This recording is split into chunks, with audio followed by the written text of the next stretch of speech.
নীলফামারীর এই শহীদ মিনারে হাজার হাজার মানুষ রৌদ্রতাপ উপেক্ষা করে বসে আছে।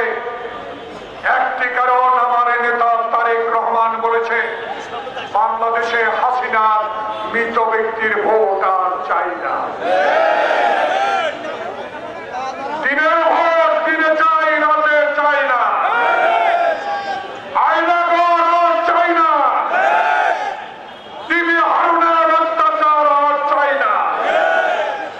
অতীতের এই নীলফামারীর এমপি বিনা কারণে মামলায় জেল কাটতে আর চাই না।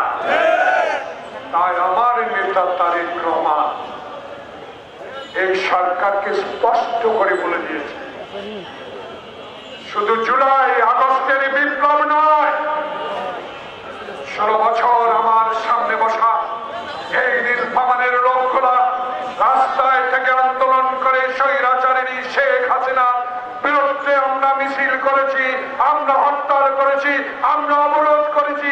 তারই সফলতায় জুলাই আগস্টের ছাত্র বৈষম্যের বিপ্লব।